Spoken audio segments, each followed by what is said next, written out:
Welcome to episode 515 of the RV podcast. And this week we talk about essential RV extras, the top upgrades that real RVers want. Welcome everybody, I'm Mike Wendland, and this is my lifelong traveling companion and my healthy bride, Jennifer. I'm the puny one this week. I am not feeling up to snuff. It's been a grandkid cold. At least that's what I'm blaming it on. Every year I get a cold at this time of the year. When school starts. When school starts, a couple weeks after school starts, the grandkids bring it home and it gets me. But so we've got a lot. Our main topic is one, I hope RV manufacturers listen to this podcast. I don't think they do because very few RV manufacturers even RV. So they're not nearly as interested in it as you are, a real RVer. But I would hope that somebody in their industry would listen, particularly their marketing thing, to realize that all of the chincing that we have seen over the last few years as the industry has tried to keep costs down and make it more attractive in times of inflation and high interest rates, they've cut off a lot of things that are really important to people, little things. All right, now you're calling it chincing. They call it making the RVs more affordable. Chincing. Come on, it's what it is.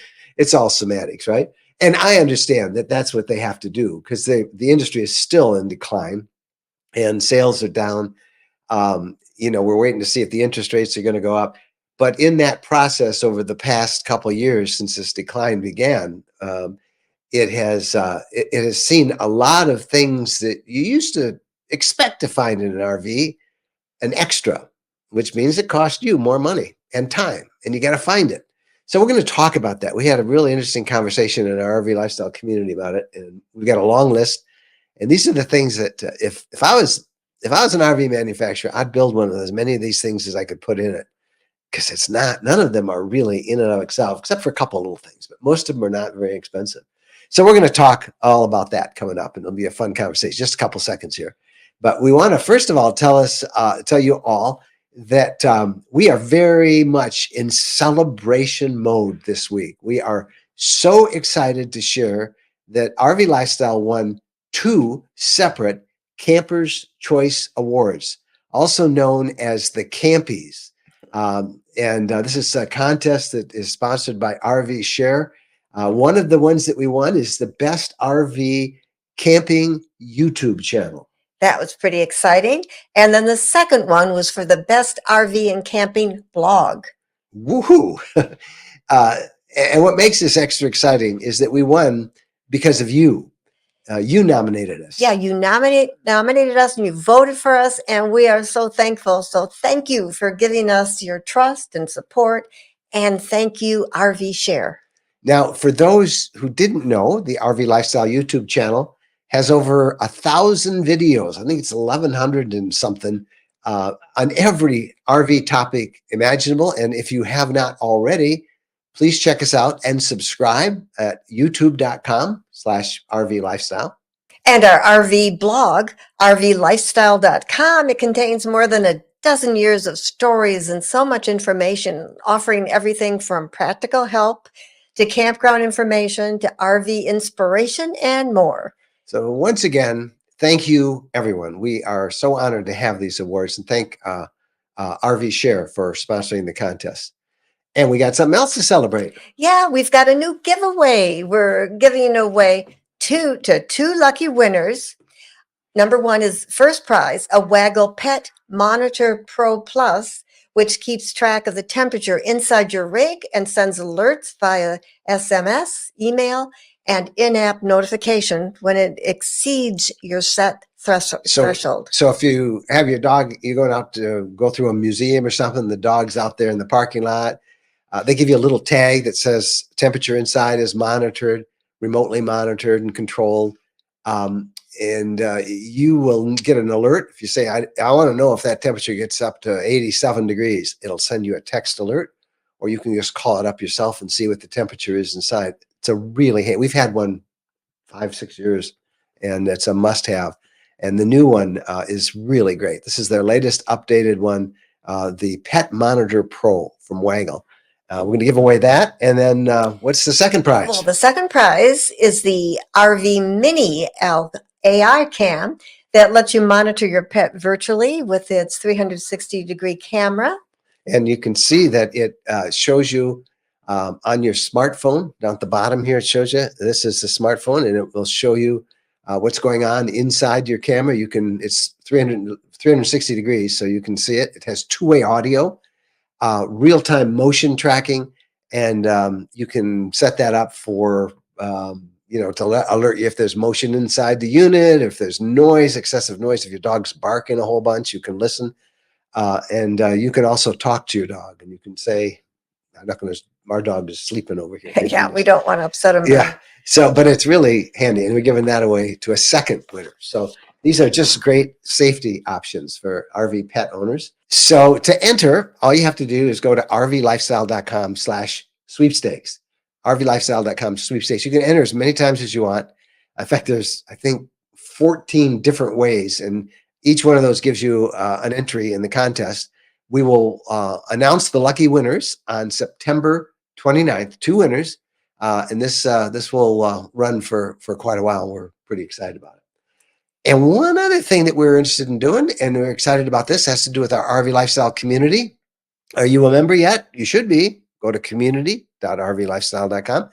We are going to have Meetup Week, the week of September 27th to October 4th. And the RV Lifestyle community is organizing the first of what we hope will be many regional meetups.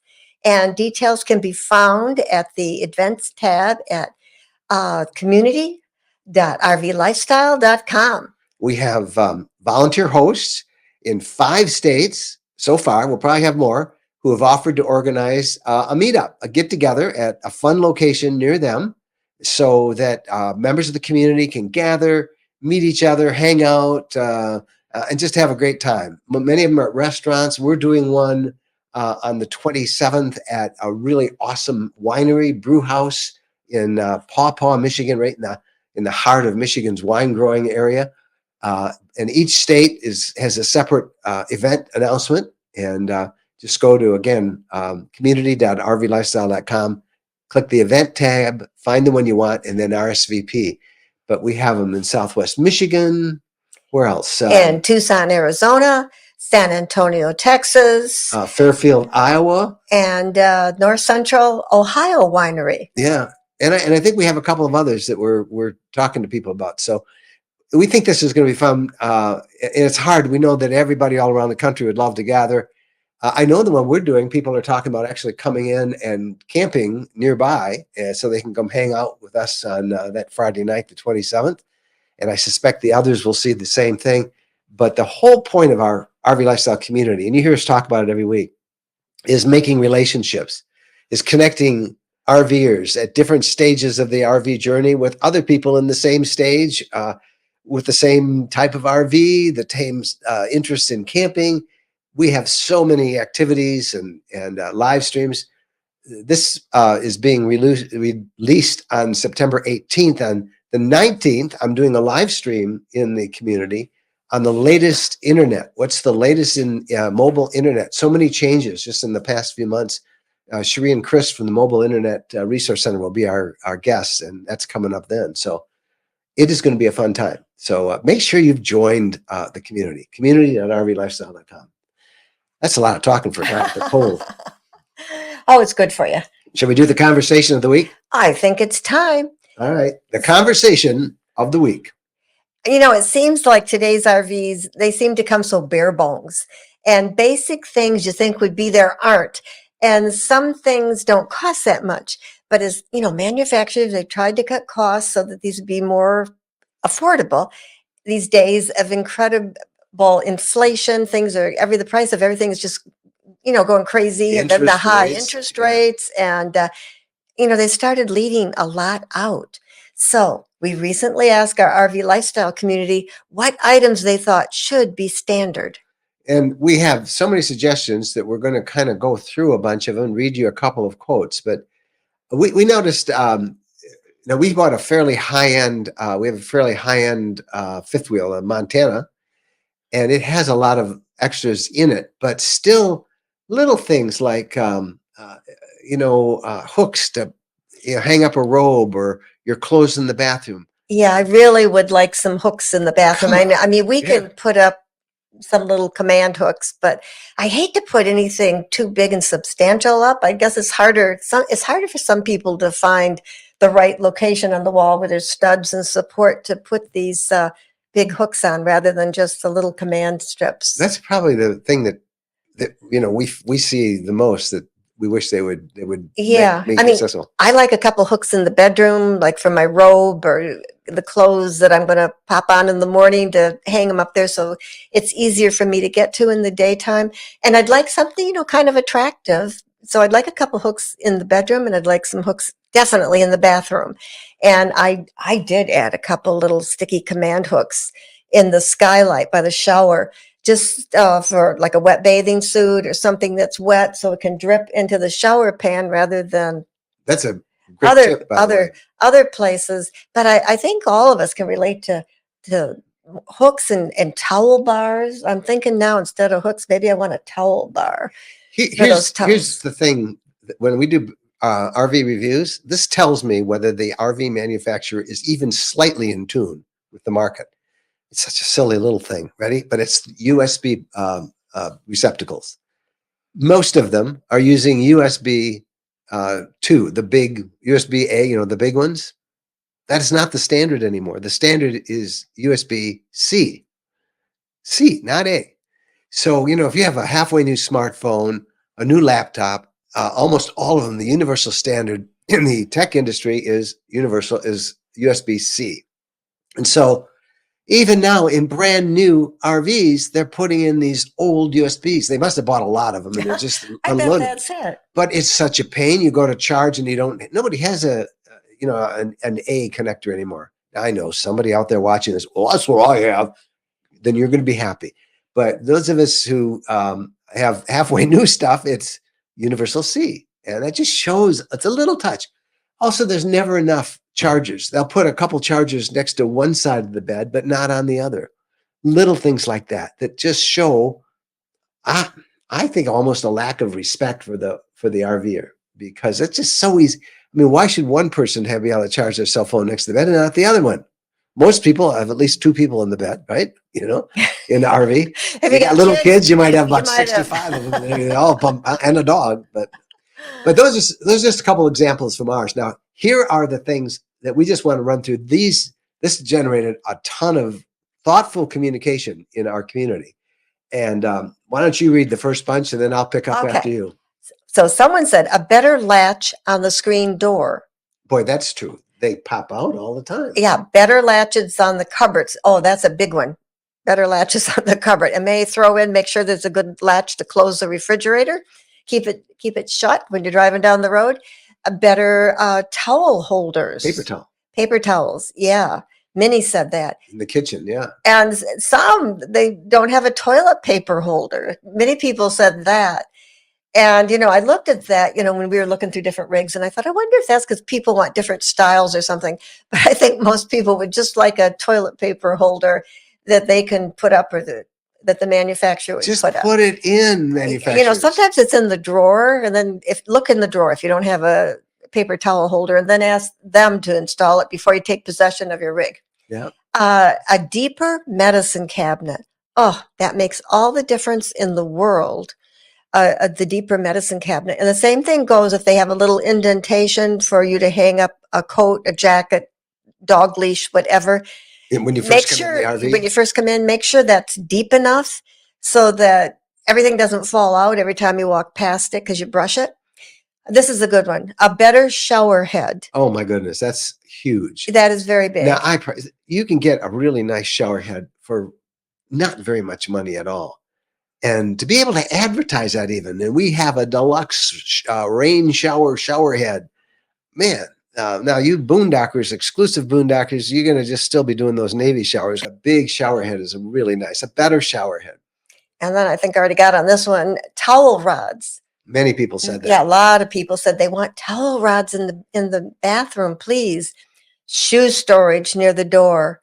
Many said you need a place when you come in the door to put your shoes. I also want a hook to hang my coat and my gloves, my mittens, whatever, but a place to put those dirty shoes. You want to take your shoes off. You don't want to leave them outside. I know I have a pair of Crocs I usually wear inside the RV. Uh-huh. And almost always, I have those, they're in the bedroom or they're in the living room next to the fireplace. And then that means I'm tracking in with all those yucky shoes, Yep.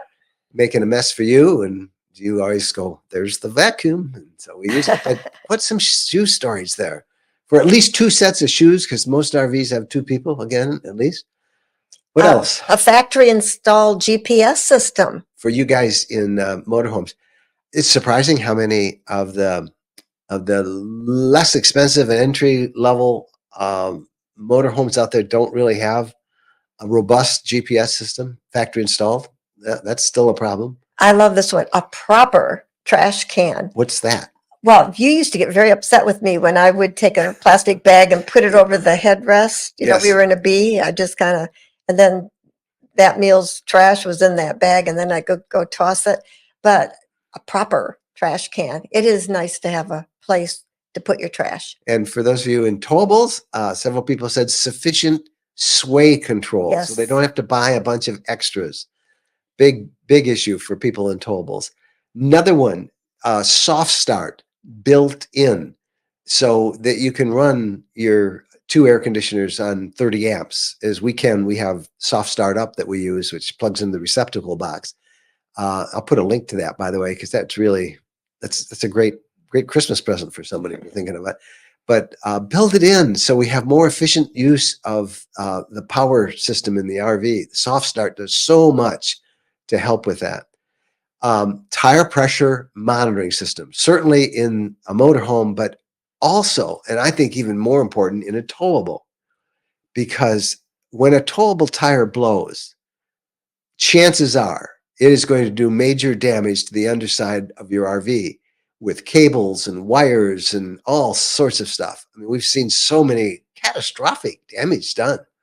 And a lot of that could be avoided if you had a good TPMS, tire pressure monitoring system. Make that standard. And boy, that rear view camera for driving. Oh, a camera. I mean, that's something that you really need when you're trying to back in. I mean, you run into a branch, you run into something. Oh, you could have afforded that camera. I mean, I think you should insist that there's always a rear view camera. And you can, for driving and parking and everything. You can buy extras and do all these on your own, but it's always better if the manufacturer does the installation for you. So it's good. A place to hang keys. Never enough room to hang your keys. People have commented on that. And towel rods in the kitchen. They might put one in the bathroom, but not in the kitchen. And a place to put your broom and Swiffer. Yeah. Well, I've never had a place to put the broom. Yeah, we always, well, you know where we could keep it, but it's under the bed. Under the bed, but I don't, yeah, that's, I keep it in that. We can kind of put them in our pass-through outside, our storage. Before I got the washer dryer, I could put things in there, but now I got the washer. Yeah. Snap pads. Snap pads have made such a difference. We've had those on our rigs now for several years, both our Class C motorhomes and our towable fifth wheels. Snap pads go on the levelers, and they spread it out a little bit, give you a little more stable platform to level the RV on. Snap pads would be very nice to have standard. And another big thing, it's a little more costly, but it's so nice to have a surge protector. Yeah, you can do so much damage. And let's face it, a lot of the campgrounds that we visit are old campgrounds. They haven't been upgraded in years, particularly state campgrounds around the country. It's not uncommon at all to find wires reversed, grounds missing, all sorts of things that could just do serious damage to your RV. And that surge protector or a battery management system that you plug in and then plug that into the receptacle and then plug your RV cord into that would really be a great. Another one is a minimum 200 watt inverter. I mean, 2000 watt inverter, not a standard ones on many RVs, still 1,000 watt inverters. You can't even run a little ceramic heater on that. Those are 1,500 watts. So at least a 2,000 watt inverter. We recommend a 3,000. And even when you're buying your RV, if you can update it to that, you might not think you'll need it, but it's a difference between maybe like being able to use the microwave when you stop at a rest area and you want to warm up lunch. But at least 2,000 let's stop putting 1,000-watt inverters in RVs. Those are so, that's long before solar and all that stuff, and they're so cheap. So And get you know, a it. lot of people don't know that No, that 1,000 isn't enough. and they'll say, yeah, and it's got a 1,000-watt inverter, and they'll say, and I say, wow, that sounds like good, but Yeah, it's not it enough. sounds good, but it's not enough. Yeah. All right. Here's some comments that people made. If you're going to eliminate gas refrigerators, then full lithium solar package so you can do 2 to 3 days of boondocking. That's what one of our, and it got a lot of positive thumbs up on that comment. Another one, exterior ladders securely attached to access the roof. But another member saw that and had some comments about He that. said that federal regulations recently changed, increasing the weight bearing capacity of RV ladders, so they cost more. And that's why so many new RVs don't have one at all. I think most of them have like a 250-pound capacity. And as the nation has struggled with the obesity issue, there's a lot of people who exceed that. So maybe, I don't know if that's true, if they did up it, but that would make sense, I think. All right, some more comments that people left us about this question when we put it in the community that we think also fit well. Here's one from Bert. Oh, yeah, this is a good one. I wish all manufacturers omitted crappy mattresses. We all end up buying a quality replacement anyway. Why not shave those pennies off the price and put it in better faucets and shower heads? Well, what does he want? Better faucets and shower heads or a better mattress? Well, he wants to buy his own mattress. Okay. All right. Well, then. Yeah, because the mattresses normally are not good. And if they are kind of good, usually after a few uses, they're like, two ravines. Yeah. And really, the best upgrade you can make, I think, is the mattress. Is a better mattress. Because the stuff that you get from the manufacturers are not. They're really not good. Here's one from Susan, who said that they're a month in their RV lifestyle, and the amount of things they felt necessary to purchase is crazy. Why don't RVs come with all this stuff? Personalized door locks. And she says she guess she can understand that because they want to have different combos. But yes, we use RV lock, which is a combination lock. And it's so much better than having to fumble around with the keys. And it just does a great job. Worry if you have your keys with you or not. And she also says a surge protector, a water pressure regulator, snap pads, backup cameras. She said all that should be standard. Hoses for this, hoses for that. We were given the tour of our new rig. Where did it end? The store. That's where, with the very helpful store manager that took us up and down every aisle and showed us all the must-have things that could wait. $780 later, and there's still so much more we felt compelled to buy. That's kind of scandalous. And you're all excited because it's a brand new RV and you want all this stuff, but that's a lot of money. And I think on, those great big RV dealers, massive ones, there's two big ones in the country, two big chains, there's several really, that they're big stores. That's where they make a lot of their money. And so they'll sell their RV and they're delighted as barrel bones because then they're going to take you over their retail end. And in your excitement about the rig, you're going to spend way more than you would if you had a chance to go home and even search on Amazon to buy it. So, you really need some time to sit in something before you buy it and look it over good. Like this next one, Walter says, a bathroom sink faucet that you can actually fit your hands under. I mean, you just presume you can fit your hands under there. So now you've heard that. If you're ever going to buy an RV, make sure you can put your hands under there to wash and make sure you can lean forward and not hit your head. And when you brush your teeth. That's what I call the spit test. When we do a review, you'll always see me. I'll go up to the RV and the counters, the sink is underneath, and I'll put my head as if I was brushing my teeth. Many times those sinks are so tiny and they're trying to conserve space that you can't spit unless you put your head right in the sink. That's gross, isn't it? But it's it's important. All right, Claude says, better instructions in layman's words for a regular person to understand how things work. Amen on that, Claude. Yeah, and Karen said, most RVers travel with at least one other person. So 2 hooks, 2 towel racks, a place by the door, inside for 2 pairs of shoes, equal amounts of drawers for clothing for 2 people, and an outside compartment that will hold 2 reasonably sized camping chairs. Very good. Patty, not so much an accessory, but maybe a full schematic of the RV electrical and plumbing lines. Yeah, I would add something else to that too. She says it would help us to diagnose problems and possibly fix them without having to take them to a dealer.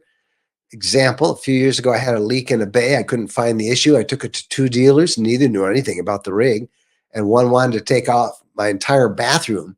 The leak turned out to be the connector at the water pump with the panel in the hallway. A guy at our RV park we were staying at for 2 months knew where to look, fixed it on the spot. We rely too much on the dealer's technicians to know every RV they come across, and they don't, as you just said. Excellent. We just had a case in point too. One of the wires in my little 7-way connector at the pin box on our fifth wheel came off, and I took the box off and I said, well, I can fix that. But I didn't have a schematic. Now, fortunately, I have a Montana from Keystone, and I called everybody who buys from them. You get a dealer rep, and I called them, and they said, "Oh, here you go," and it showed me right where I hooked them up. But that would be nice to have in your materials, so you can open up your little manual, your owner's manual, right then. Well, that was a lot of stuff. What did we miss? What do you guys think we missed? Oh, I'm sure there's a whole bunch out there that we missed. Well, we can do a part 2 in this a little later on. Send us the things that we missed in that list. And our email address is mikeandjen@rvlifestyle.com. Okay, this part of the podcast is brought to you by Greenwood Ranches in Arizona, and I want to tell you a little bit about them. Greenwood Ranches is a development that sells large RV acreage from $49.9 for 5 acres. They will owner finance for pre-qualified buyers, and these parcels are being sold off Saturday, September 28th, 2024. So if you're listening or watching this podcast after September 28th of 24, you can go to their website and they may still have some stuff available. But the last time they did this, they sold them very, very quickly. This sale they're doing on Saturday, the 28th, starts at 8 a.m. Greenwood Ranches is about an hour and a half or so south of Las Vegas, right off Route 66. Space is limited. You have to have an appointment to attend, because I'll take you out. You'll actually look at the property and walk it. You can build, you can RV, you can recreate, you can use it as an investment. It will eventually go up as more people find these awesome properties. It's in a great climate for the desert. They're at about 4,200 feet, so a little higher elevation, not quite as hot in the summertime. There's lots of vegetation. We just did a tour of it not long ago. You can see it on our YouTube channel. These are level parcels, endless mountain views. The 5 acres is 180 times larger than a typical RV site. So this is awesome. It's located an easy drive to everything that you want to see: the Grand Canyon, Vegas, Hoover Dam, the Colorado River, Sedona, Flagstaff. This is 100% ownership, no HOA, super low taxes, under $100 a year. Electric is available. Of course, solar is what everybody seems to really love using out there. And there's nearby shopping and historic Kingman. There's hospitals, a VA clinic. The properties have a county-maintained road frontage. You can landscape your property the way you want it to do. Friends and family, plan it now, retire it later, build if you want. Get information and a virtual tour of the property at ArizonaRVland.net. ArizonaRVland.net. All right, back to the podcast. Yes, and now we have Wendy Boyer, and she reports on the hot issues most talked about this past week on social media and our RV Lifestyle Community Group. Here's Wendy with the social media buzz. Hi, everybody. Over in our RV Lifestyle Communities Tweaks and DIY space, we recently asked the group, what is the most impactful modification you've made to your RV and why? Well, this was a gem of information, so many ideas that were just excellent in the dozens and dozens shared. I got to share a couple with you. One was from Bert. He said, without a doubt, it was their lithium battery bank, 3,000 watts with inverter and solar panels. Now when they want to go camp, dry camp in the middle of nowhere, the only thing holding them back for how long they stay is their fresh and wastewater tank capacity. Peter, he said he and his wife bought sumo shocks for their Sprinter chassis, and it has made such a difference. Their ride is so much smoother. And then Julie said the big thing for her was just adding more towel hooks. She said the RVs, travel trailers, never seem to have enough hooks for her family's towel needs. Isn't that the truth? So again, lots of gems in this one. And then also in our community, in the amateur radio space, we had a question from Michelle. Now, Michelle's neighbor just gave them a Sirius radio, and it came with a remote and said, get a subscription. You can get this anywhere. So she asked the group, is this something that we need to get? Is it true you can get this reception anywhere? And it led to an interesting discussion. Richard, he said that he has this Sirius XM system and he has it play in his RV and car, and absolutely he gets it anywhere. It's satellite operated, so you do get good reception. There was a conversation about besides radio, you can get the news, so you're up on what's going on. You can get weather reports, podcasts, things like that. And then Marty and Karen pointed out that if she does get this account, she doesn't have to just use the radio. She could listen to it on her phone or maybe through something like Apple Play, listen to it in her RV and car as well. So great discussion. And then over in our Facebook group, always stuff going on there. And we had a recent post from Ella that got people talking. Now, Ella and her kids have been out on this epic summer camping trip. Sounds like they've been on the road for several months. When she wrote a post, she was mentally preparing to come home. And it sounded like she wasn't really looking forward to coming home, because she asked the group, for those who camp for long stretches, how do you readjust to normal life? She said last year they also did a real full summer of camping, being gone for a long period of time, and that adjustment back to normal life was really hard. And she doesn't want to fall into a funk. And so she just asked for some tips. And it turns out there were so many people who feel the same way. You know, you spend so much time dreaming of this epic RV trip, you plan, you go do it, and then you're back home. And it's just kind of sad sometimes. So how do you get through that? Great suggestions. Several people said, you know, get into a routine at home, yes, but then carve out time to go sit in your RV, you know, make it your happy place. Go in your driveway, just sit there for periods of time and enjoy it. A few other people suggested she and her kids do a weekend camping trip, just a short one here and there, if she can swing it before it gets too cold. And my favorite piece of advice was from Becky. Becky said, start planning your next summer camping trip right away. She said she used to feel the same way, and she found what was best was just to start planning that next adventure immediately. It gives you something to look forward to and just helps you with that adjustment. So great tips there, and great tips in all the communities, really. And I'm Wendy Boyer, and I'll see you next time, or I'll see you over in the RV Lifestyle community and Facebook group. All right, Wendy, man, those were 3 hot topics. I thought it was cute, the question about how you adjust to coming home after you've been all summer having fun out there. And you want to know, how can we adjust better? To prepare ahead of time before you get home and go, sigh, what do we have to look forward to? And that was such a good suggestion, to start planning what you're going to do next year. I thought that was a good way to solve that problem. Yep. All right, take a quick break, and when we come back, it's time for your RV questions of the week. When we're asked what's the most important modification we made to our RV, it's an easy answer. Battle-Born batteries. Battle-Born batteries are quality, safe, reliable lithium batteries that allow us to stay out there off the grid longer. Lithium batteries charge faster, they charge fuller, they're longer lasting, they're maintenance free. And Battle-Born batteries are protected by a 10-year guarantee. Now, in our case, they just dropped into the existing AGM batteries that we have, and they'll probably be the same on your rig too. Battle-Born battery experts can get those in your rig just like they did with ours. They can also match you up with the right cabling, the inverter, the charger, the solar controller, everything. Jennifer and I swear by our Battle-Born batteries. They allow us to boondock off the grid. Check them out. Go to rvlifestyle.com/lithium.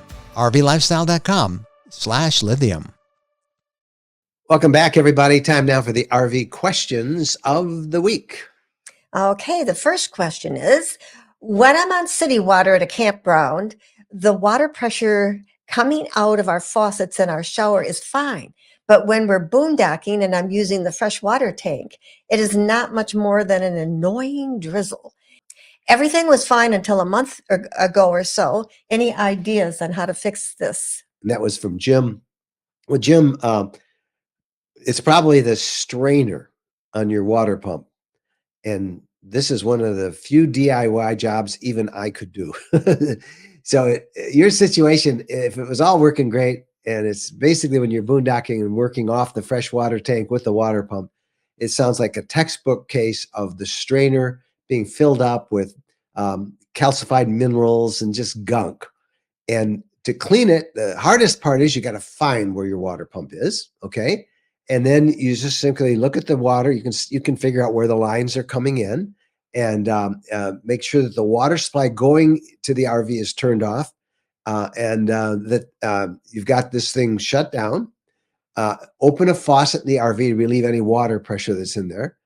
Then disconnect the water line going to the strainer. You'll see right where that is. The strainer's this little round thing right on the top. On most water pumps, you simply grasp the front section of the strainer, push it in slightly, and turn it counterclockwise, and it'll separate from the section of the strainer that's screwed into the pump. So you don't need to take out the entire strainer. Just take out that little screen, and you'll be amazed what's in there. So just have a paper towel or something and pound it on the floor, get all that stuff out, and rinse it out a little bit, put it back in. Reassemble in the opposite order, and make sure there's water in your freshwater holding tank.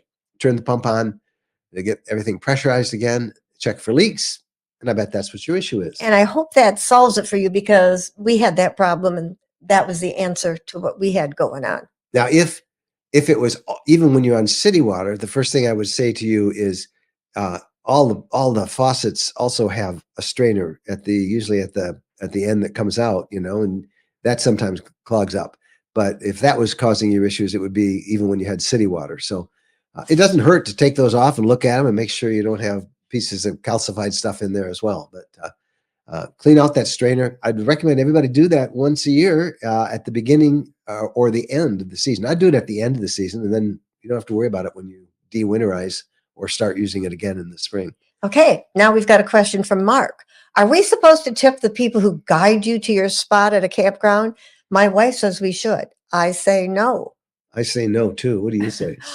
I say let's not start tipping somebody else. I mean, right now we got to tip everybody in the world. Oh my gosh, fast food people. I mean, we spend a fortune at these fast food people. They need to pay their people better. Don't make your customers pay more already on everything else you've already raised the price on. If it's above and beyond service, fine. I find most of the places that guide you in are on the rather expensive side of campgrounds. So I've become particularly resentful to thinking that I would have to tip them already, because I'm paying $75 to $100 at a KOA. Oftentimes, sometimes they're cheaper, but no, you don't tip those people. Now, if the guy stops and he helps you get unstuck, or if you don't know how to back in and he spends a lot of time, or she, oftentimes it's a woman, and they can whip that baby back into your spot easy. If they do a lot of work, then offer them something. But just to drive you in a cart and say, there's your spot. No, you do not tip them. So we tip enough, don't you think? I think so too. But boy, do I love it when they guide you and they're that extra set of eyes to make sure that you're pulling in fine, because they've been guiding a lot of people and they know where the hiccups are. Yep. All right, you got a comment or a question, anything we said, you can reach us, Mike and Jen at rvlifestyle.com. Mike and Jen at rvlifestyle.com. Thank you guys so much for watching, and we'll see you down the road. Happy trails.